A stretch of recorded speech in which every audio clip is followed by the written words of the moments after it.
Hey, friends, welcome back to the Big Talk Podcast. I'm your host, Tricia Brouk, founder of the Big Talk Academy, award winning director, producer, and author. And this is episode 571. I am super excited to introduce you to today's guest, who is a true powerhouse and influential voice.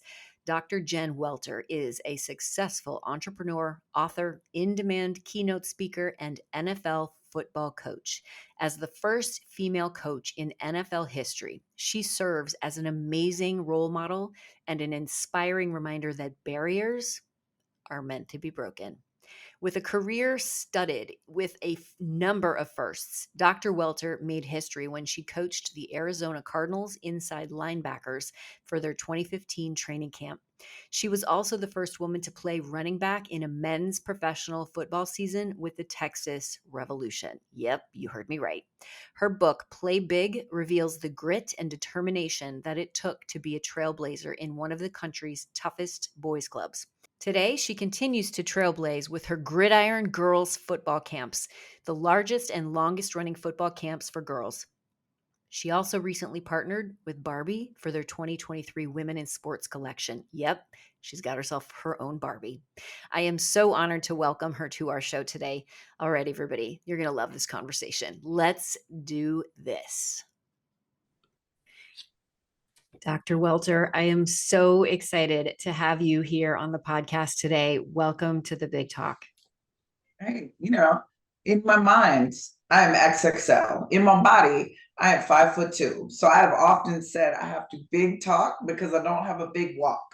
Might leave a big imprint though. I love that. You do have a big talk and you have a big walk, in my opinion. I'm so happy that you are with us today because we are going to talk about all things possibility, all things potential, and you clearly are leading in a way that is having big impact. And we're going to get into that. But before we do, I want to have you take us back a little bit. Bring us to this moment in time with your backstory. And everybody who is tuning in and who listened to this bio, Dr. Jen Welter is epic, and being able to share your story with our audience in service of them living bigger lives and seeing what's possible for them is so important. So take us back a little bit in time, as far back as you want, and share with us how you got to this moment today. I think it starts little girl, very fearless, love for competition, all things. Dad was an Army vet, so it wasn't like you can or can't do this because you're a girl. You either do it or you don't, right? And grew up in a small town called Vero Beach, Florida. It was even smaller then. It's grown a lot now, but football was a way of life. And the whole town shut down and we all went and watched football. And so I used to go and look and think it was like Friday Night Lights. And the players were like larger than life to me, right? The shoulder pads and the helmet, like they looked like superheroes. And I wanted to be a superhero too. And it was the first place in the world that somebody said, girls don't do that. And so football was like a crush from afar. I think back to that often, and I think now about how many girls I've gotten the opportunity to bring onto the field, and I know that was started back then, right? So played all sports, didn't actually get to play football till I was 22 years old. Played rugby in college because it was the first time I was actually allowed to tackle, and I'd always wanted to tackle. It made me the tackler I am, so I'm so thankful for my rugby roots. But then played women's pro football for about 15 years. I call it pro because y'all, we couldn't afford the professional. That was way out of the budget. The most money I ever made as a woman in pro football was $1 a game. And it was literally playing the game for something that was bigger than you. It was playing the game believing that in America's game, it should have a place for women too. And I think that's what most of the women did, right? I ended up playing for 15 years, was an 8-time Pro Bowler, won 4 Super Bowl rings in women's, was on the very first and second women's U.S. national team, so had a chance to win 2 gold medals for my country. And I always thought that we would break through if I could be just a little bit better, make another tackle, run a little faster. And I didn't realize that shifting culture doesn't work that way. Sometimes it takes big moments for people to look at the bigger picture. And for me, that was going in and playing a year of men's pro football, i.e., I got tackled by those guys for every day for a year, and in the process shifted the mindset, I think, of what girls and women were capable of in football. Then went on the same team to get my first coaching opportunity. I think that was good because at that point, playing a year against the guys was kind of like, you know how we say dog years, like 1 for 7. I think that one was my dog year, and I think it aged me about 7 years in that year to get hit by them every day. But I learned a lot about myself in the process, earned the respect of the guys around me. Then obviously got asked to coach. So started with the Texas Revolution as a coach, and then became the first woman to coach in the National Football League in 2015. Was the head coach of the first women's first women's Grrridiron national team in 2017. Coached in the Alliance of American Football in 2018. I'm going to tell you what, if you haven't been fired on Twitter, you have not been fired. Sorry, it was 2018 to 19, but we were all there when the league collapsed, and we found out it was not going to make it by getting fired on Twitter. So you get over yourself and ego very quickly when that happens. And then most recently coached in the XFL as linebackers coach for the Vegas Vipers. Yeah.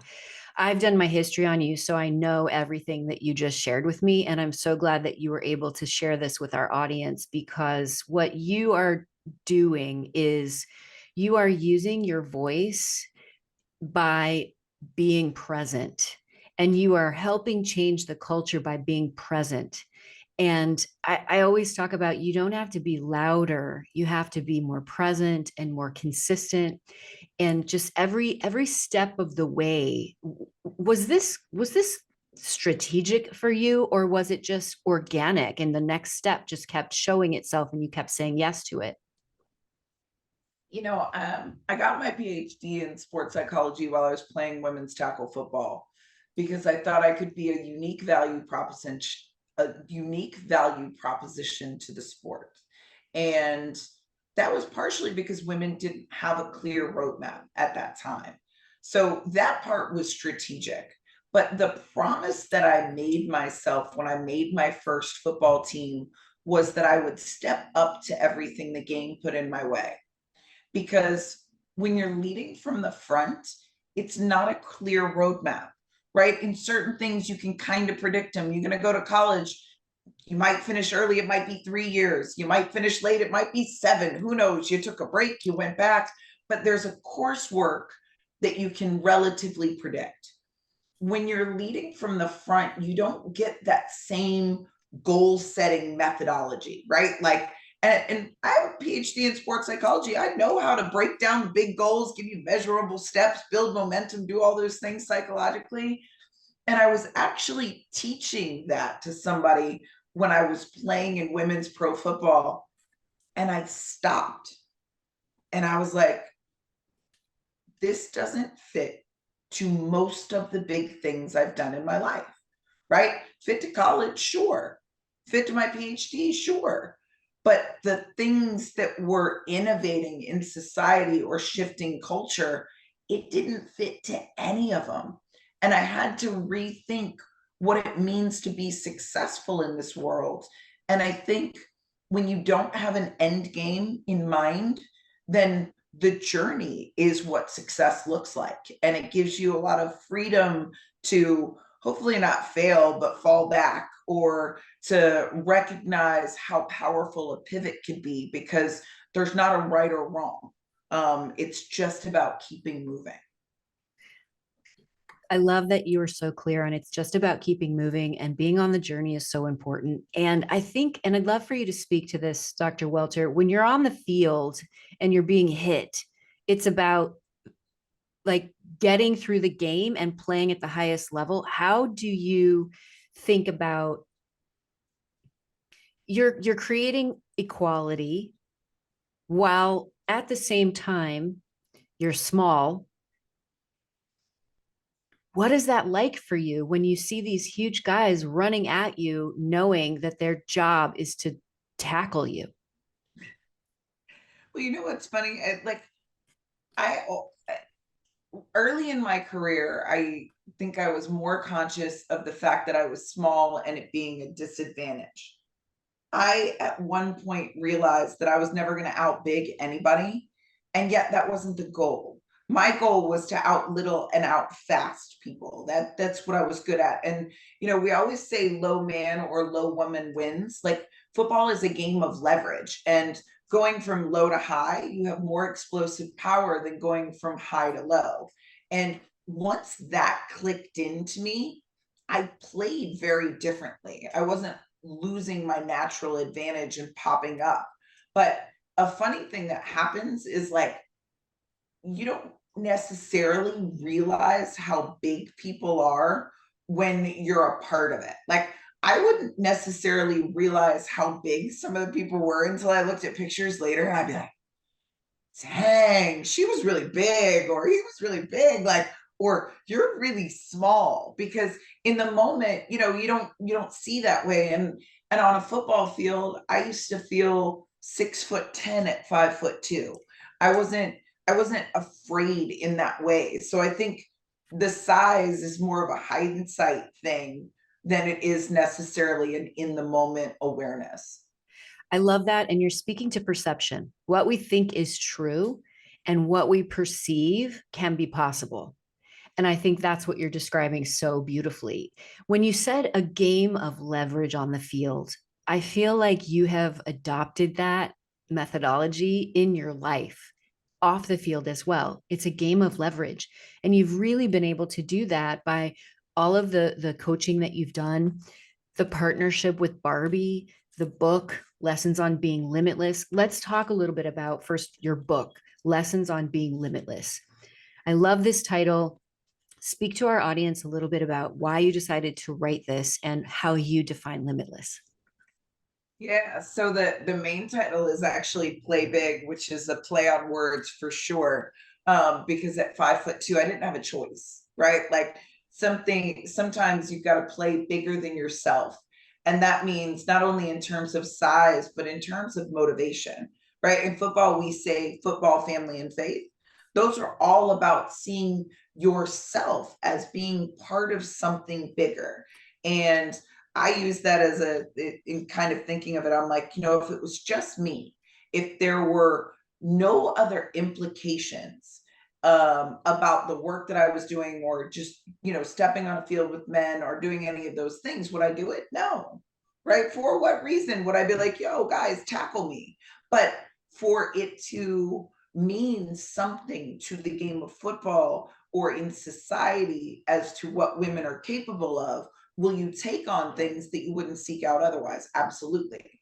Because then I'm taking a hit, but I'm doing it on behalf of every woman who had sacrificed for the same love of the game that I had, and we get to move it forward, right?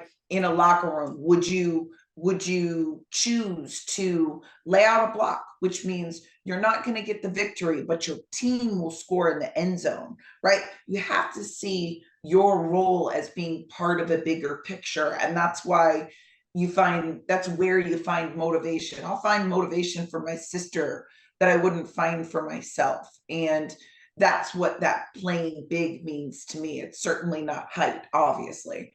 But to write the book was really just to share insights from my life in a way that was very easily digestible and could translate to any field. It's not really a football book, it's a life book. And I wanted to be able to find some of that common ground and just be honest, right? Not that it's this perfect journey or this perfect knowledge, and I'm certainly not a perfect person to have done it. Progress is ugly, right? It's gritty. It's the flaming manicure the night before you're hired by the Arizona Cardinals. It's the mess and the muck and the work that we do in the dark and the crazy things that happen in life that all make us and hopefully don't break us. Because I look at life and I think of how many times I've been so close to maybe thinking, oh, maybe this isn't possible, or maybe I'm not the right person, or maybe I'm not big enough, or maybe I'm not, maybe I'm too female, or maybe I'm this.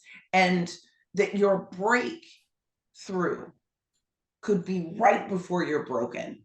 And that if you just keep going, you don't know what 3 steps are going to take you to. And that's why I wanted to just be really honest about those things in the hopes that it would move things forward for other people who might find themselves as a one of one, or a first, or an outsider, or somebody who, just was an imperfect hero. Absolutely. Play big, lessons on being limitless. We'll put the link in the show notes for sure. I love what you just said, Dr. Welter, about taking a hit for every woman.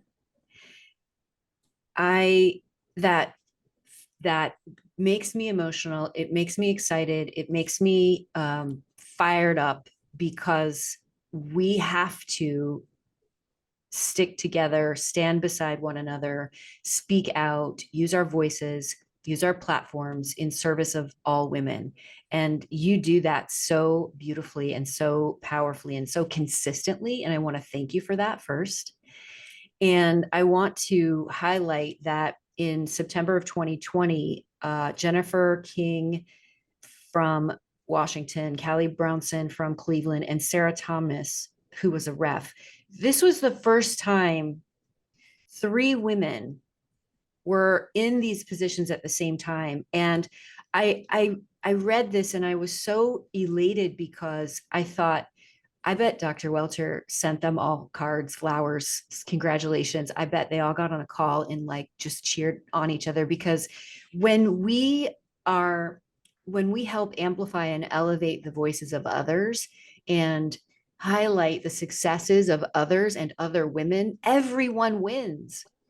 And I wanted to highlight that because I thought it was pure magic. And I knew that you would want to speak to that. Yeah, so Sarah Thomas's first game was actually my first game. I And remember.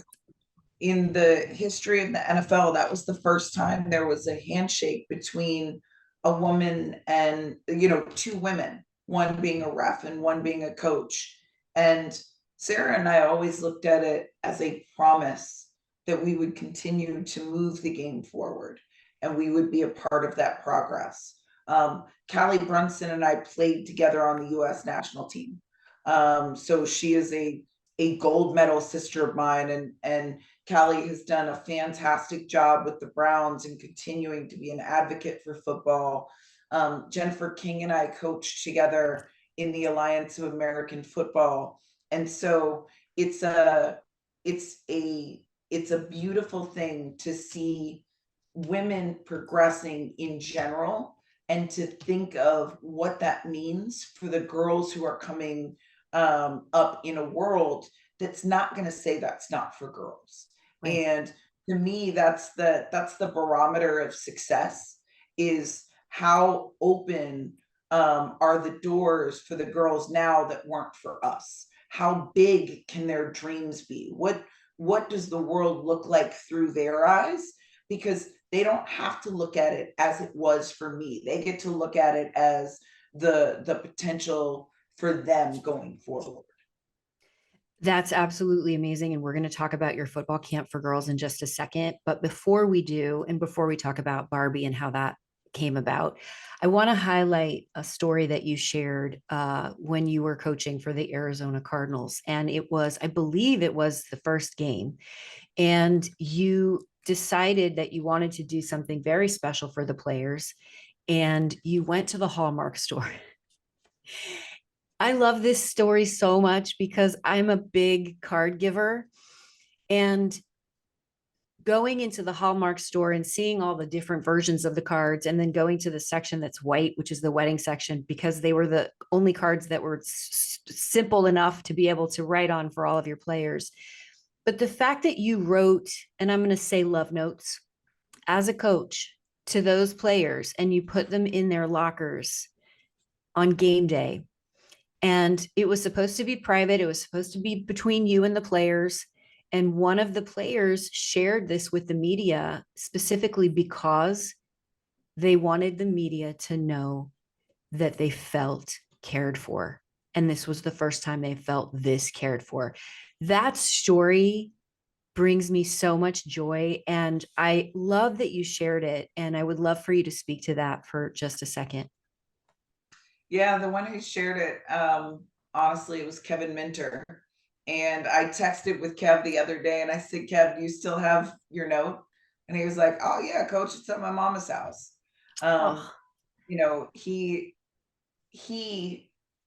when I chastised him about it, and his note was interesting and special, and it was one that I had to write because he was in a tough position.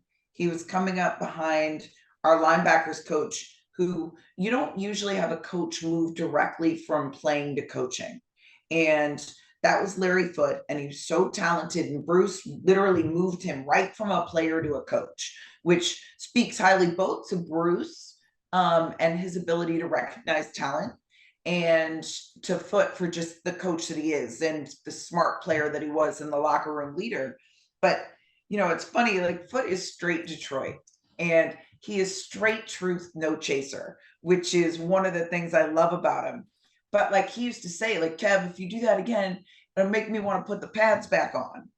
And Kev isn't that guy, right? He's not a confrontational guy. That doesn't get him fired up. He would just kind of be like, okay, coach, right? Like, and so I talked to him one day. I was like, the next time Foote says that, you better just tell him, then put the pads on, old man, and try and take it, because this is my job.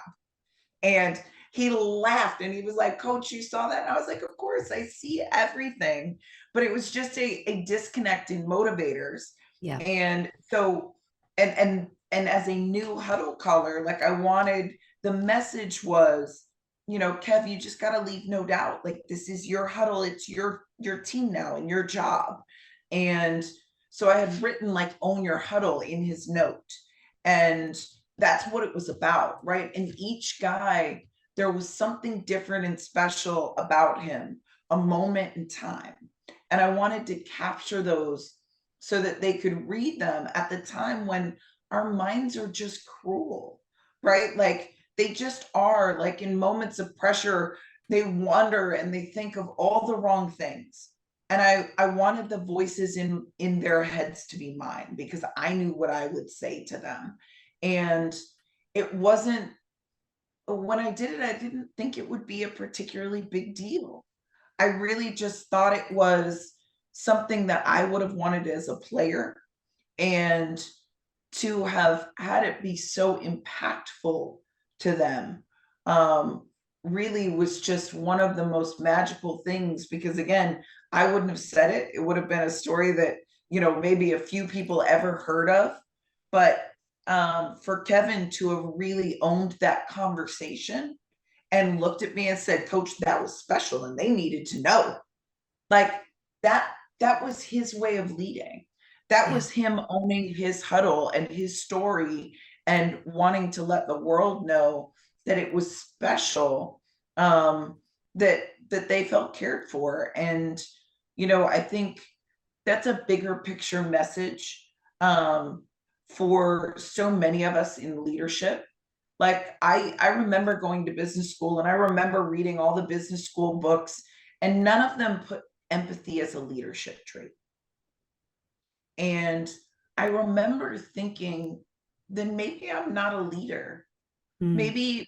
Maybe I'm not meant to be in that role, because this is one of my superpowers, right? Like, I love hard, and I am a lead blocker, and I will sacrifice, and um you know, I just I don't think about the world any other way. I think the greatest gift that someone can give me is the ability to learn something, to walk a mile in their shoes, play it down in their cleats, see through their eyes, hear through their ears, and to reflect that back through trust and love, right? Like, I'm never going to be able to experience all the things in the world by living them. We all have, one body, one persona that we were born into. But to be allowed a glimpse into somebody else's soul, and that's what you're talking about, and to be able to lead through that window is the greatest gift that somebody can give me, because they make me better. They make me more a more understanding person. They make me a better friend, daughter, whatever it is. And so I think it's a huge coaching trait, leadership trait, and I wanted people to understand that that was my special sauce, and to hopefully allow for people in whatever industry to know that is a leadership trait, period. Not a woman's trait, not a this, not a that, not something we put aside, but we say this is how you can lead. And not only this is how you can lead in the roughest, toughest sport in America's game, and that's how certain people will best follow you, is by being very human. And to me, that's what it represents. I love it. And I love that you said you love hard. And we have that in common, Dr. Welter. And the intimacy that you created in that moment and the vulnerability of showing who you were, that created, I'm sure, the deepest bond possible as a leader. Oh yeah, and it was terrifying. Just so all of you know, like, and it's one of my favorite speech topics, because there were several times in the process that I was like, is this the worst coaching decision in the history of the NFL? Like, am I completely off my rocker? But I think sometimes what's terrifying, especially when you're being true to yourself, is the place where you can find the most strength. Yeah, amazing, amazing. Let's talk about your partnership with Barbie. How did that come about and what was that like for you? Well, first of all, I think it's really cool as a girl who grew up a little bit of an outsider, as a sports girl who, wanted to play football and did all these things. Like I didn't see myself as a Barbie. And though it was kind of, as I would play football, like my one of my best friends, Ari, used to joke, and she'd be like, you're like football player Barbie. And then when I went to coach, she was like, you're football coach Barbie. Like she would call me football coach Barbie. Like this was her putting it in the universe. Yeah. And when the whole viral campaign came out, of like, this Barbie is a, right? I posted like, this Barbie is a football coach. And it was on LinkedIn. I'm big on LinkedIn. Of any social media platform, that's my favorite. Because I can have a conversation there. Like I think about things too much, probably at times, blessing and a curse. But Sven, the CTO for all of Mattel, was like, I love football coach Barbie. I think this is amazing. And I was like, well, how do we make this a real thing? And he said, I would be happy to make an introduction to the Barbie team. And he did. And we ended up just having a great conversation and seeing where we could do things. And they already had the collection of the Women in Sports series together. And it just so happens that football coach Barbie really looks like me. So nobody, like my friends are all like, Jen, it's not an accident. I'm like, I mean, yeah. And so I ended up getting to be the spokesperson for the launch. And I love the Barbie team and what they're doing. And I think they've made such a good case for brands being for good and extending conversations and being intentional in choices, right? Coming out with a women in sports careers Barbie collection at the time when the Barbie movie is the biggest thing on the globe. What does that say to girls? Like they could play with a Barbie and be a coach when they grow up. That wasn't possible for me, right? Yeah. Sports reporter, general manager, referee, like you could take these girls, these Barbies, unbox them, put them into the world, and play out adventures in careers that we're not yet used to seeing. But each one of those Barbies, as she gets unboxed, represents a dream that girls now have a permission to put into the world. And I'm over the moon about it. I think it's one of the best things in the world. And it personally hits home because I never dreamt that coaching was a possibility because there was no woman I could look at and say, I want to be her. Right. And girls growing up now have opportunities I never dreamt of. And Barbie supported that and they made it tangible and they made it, really cool to be a woman in sports and to show that that was, every dream is powerful, right? Whatever you want to be. But they gave a new group of jobs that girls could play out in their own lives. And I was honored to be a part of it. Well, it's so cool and I love it. And I'm so excited for all of the girls who get to play with their football coach, Barbie. And we can all thank Ben for being a great advocate. Yes. Thank you, Sven. I would love for you to share with our audience and our listeners all about your football camp for girls and what you're doing there. And it's essentially your nonprofit. Yeah. Yeah. Yeah. So with Grrridiron Girls, and the name is intentional, Grrridiron was American football in Australia, and I was their head coach. And I always loved the name. I just thought it was like, bigger than the sport, right? It is a place, but it's also a mentality. And we build confidence through football. And the reason I say it that way is football has traditionally been called the final frontier for women in sports. Hmm. And for me, I took that as a challenge. Like, if this is the place in the space that we're not supposed to go, if this is what we're not supposed to do, then when we do this, can't we do anything? And Yeah. so if we can take girls into a game or onto a field that traditionally wasn't considered female or wasn't considered for them, and show them that with coaching they could be as good as anybody else, that this is about being coached, it's not about being, a girl or a boy. Then anytime you step into another challenge, you realize it's about having access to coaching. It's not about what you were born with. And don't we then show you every pass you catch, every route you run, that there's nothing that you can't do? And that was the mentality that we took into Grrridiron Girls. And I just wanted all the girls to know when they left that field, they had a ball in their hands and a dream in their heart. And if they wanted to go play it, they should pursue it to the highest level. And I chose that because I worked on the Keep Playing Like a Girl campaign. And that was the second phase of the Play Like a Girl campaign. And I authored part of the literature. And there were some stats that stuck out to me. Half of girls opt out of sports when they finish puberty, by the time they finish puberty. Well, we know confidence and sports are hand in hand, right? There's a direct line from girls who played sports to the C-suite. And so how can we don't want to lose those girls and the confidence that they'll obtain from playing sports. And so the reasons then that they dropped out of sports are very important. 7 out of 10 girls felt like they didn't belong in sports. 7 out of 10 girls felt society didn't support them in sports. And 7 out of 10 girls said there were not enough visible female role models in sports.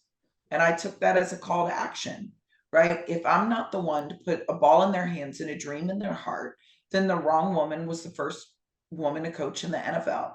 And I just believed it so firmly. And Grrridiron Girls was the first national movement for girls in flag football. And we've done over 60 camps across the country.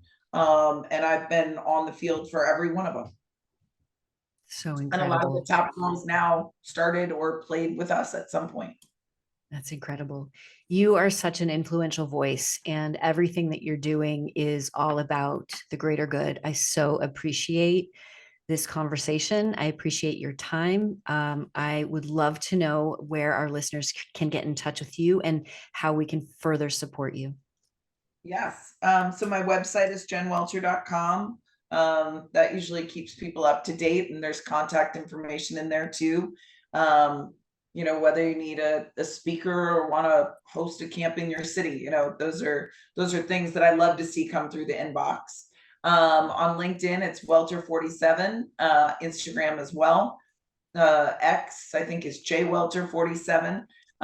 But yeah, I mean, reach out, support. And I would encourage everybody, find places and spaces to support the people who you want to see more of in the world. Um, I think one of the heartbreaking moments that I had was being told that there'd be more opportunities if I just had the following of a Kardashian. And I thought, okay, well, bound to them for doing everything that they've done.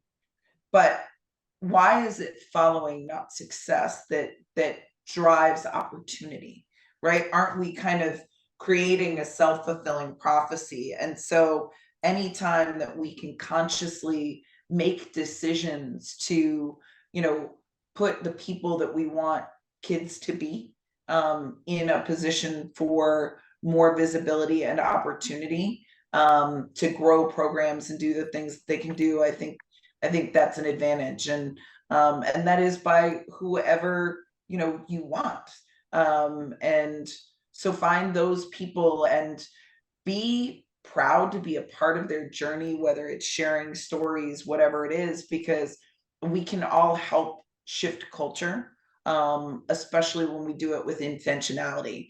And as women, do that with your purchasing power as well.